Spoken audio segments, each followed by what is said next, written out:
जोहार साथियों, मैं मुकेश बिरुआ, आपका इस चैनल पर स्वागत है।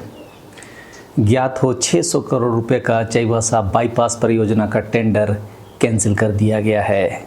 यह कोल्हान के हो लोगों की छोटी जीत तो है ही, लेकिन सिर्फ टेंडर रद्द हुआ है, परियोजना नहीं। बस इतना ख्याल रखना है।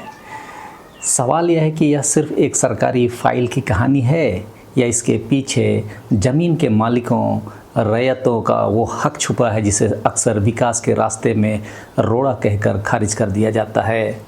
भारतमाला परियोजना के तहत चाईबासा को भारी वाहनों के दबाव से मुक्त करने के लिए 18.74 किलोमीटर लंबा 4 लेन बाईपास प्रस्तावित था।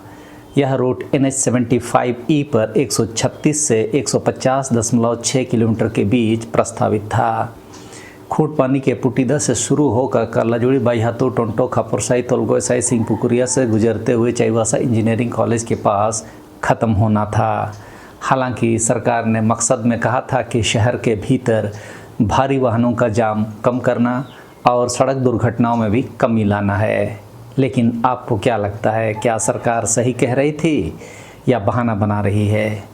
एक तो भारतमाला प्रोजेक्ट है, वह सिर्फ इतनी दूरी की समस्या के लिए बंद तो शायद नहीं ही की जाएगी।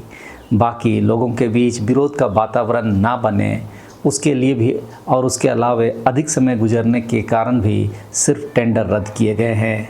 कुछ और तरीके से फिर आदिवासियों की ज़मीन हथियाने की कोशिश होगी। यहीं पर यदि राज्य में भाजपा की सरकार होती तो क्या होता, आप अंदाज़ा लगा सकते हैं। हाँ, यह कहा जा सकता है कि टेंडर रद्द होना 4 साल की प्रशासनिक नाकामी तो है ही। टेंडर के 4 साल बीत जाने के बावजूद भूमि अधिग्रहण की प्रक्रिया पूरी नहीं हो सकी, जिसकी वजह से बाईपास का काम शुरू नहीं हो पाया। यही बात प्रशासन की ओर से आ रहा है।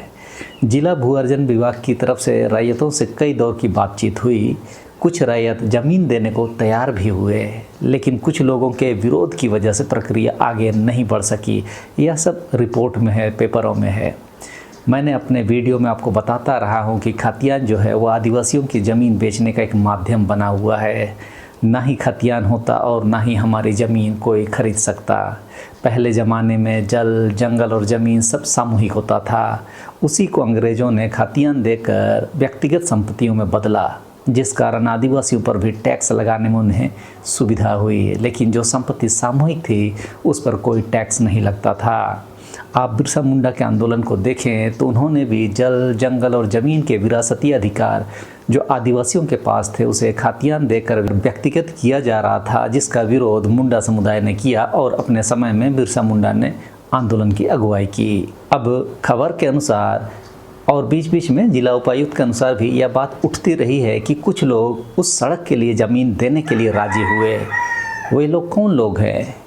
वे सभी खतियानदारी ही हैं जो ज़मीन यदि सामूहिक होती तो शायद वे भी ऐसा सोचने की हिम्मत नहीं जुटा पाते। समाज के बीच ऐसे दलाल मिलते ही मिलते हैं, जिसे हो समाज में हाके दांडोम कहते हैं। खैर, इन सारी घटनाओं का इस समय सार यही है कि NHAI की ऑनलाइन समीक्षा बैठक में केंद्रीय अधिकारियों को पूरी परिस्थिति से यानी कि स्थिति से अवगत कराया गया। इसके बाद साफ निर्देश आया, जब तक जिला भू अर्जन विभाग भूमि अधिग्रहण नहीं करता तब तक नया टेंडर जारी नहीं होगा। और इसी वजह से राष्ट्रीय उच्च पथ निर्माण विभाग ने मौजूदा टेंडर रद्द कर दिया, यानी रद्द किया NHAI ने। ज़रूरत है NHAI के लिए, लेकिन उसके लिए आदिवासियों से उनकी मर्जी के खिलाफ ज़मीन अधिग्रहण का काम कौन कर रहा है? आपके वोट से चुनी हुई सरकार के पदाधिकारी, भू अर्जन पदाधिकारी। उन्हें आपके टैक्स के पैसे से ही वेतन मिलता है और आपकी ही ज़मीन को अधिग्रहण के लिए यह पूरा सिस्टम है, जिसे आपको समझना पड़ेगा। सरकार यदि यहाँ सख्त होती जैसे छत्तीसगढ़ और मध्य प्रदेश की भाजपा सरकार, तो वहाँ आदिवासियों की हालात सड़कों पर ला दी गई है। उनकी सुनने वाला कोई नहीं है। वैसे हालात में यहाँ पर भी जबरन भूमि अधिग्रहण किया जाता। इसका मतलब मौजूदा सरकार पाक साफ है ये नहीं कह रहा, लेकिन ग्राम सभाओं के साथ बैठकर बेहतर विकल्प जरूर निकाला जा सकता है। जनसंख्या बढ़ेगी ही, सुविधाएं सबकी इच्छा भी है। जल, जंगल और ज़मीन की समझ आने वाले पीढ़ियों को नहीं है।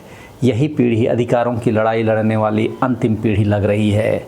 सड़क की ज़रूरत सबको पड़ेगी। ऐसे में जब इस पीढ़ी के बाद जब भी पुनः अधिग्रहण की प्रक्रिया होगी तो उस समय लड़के मोटरसाइकिल में, हंडिया और दारू में ज़मीन बेचेंगे। ऐसे कई वाक़या आजकल भी शहर से सटे हुए क्षेत्रों में हमें देखने को मिलते हैं। इसलिए इस मौके को बेहतर सामाजिक विकल्प की समझ स्थापित करने के लिए भी हमें करना चाहिए। खैर, आगे बढ़ते हैं। NHAI चाईबासा के कार्यपालक अभियंता विकास चंद्र भारती ने साफ कहा है कि जैसे ही ज़मीन उपलब्ध होगी, बाईपास निर्माण के लिए फिर टेंडर जारी कर काम शुरू कर दिया जाएगा।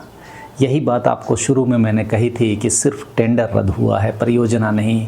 जैसे ही राज्य सरकार सख्त होगी, जैसे भाजपा की छत्तीसगढ़ और मध्य प्रदेश की सरकार, तब यह परियोजना जबरन पूर्ण की जाएगी। लेकिन इस प्रशासनिक प्रक्रिया की नाकामी के बीच यह न भूलें कि इस आंदोलन में रैयतों का प्रतिरोध और भूमि अधिकार का संवैधानिक पक्ष भी है। रैयतों ने इनकार किया, यह बाधा नहीं, उनका अधिकार है।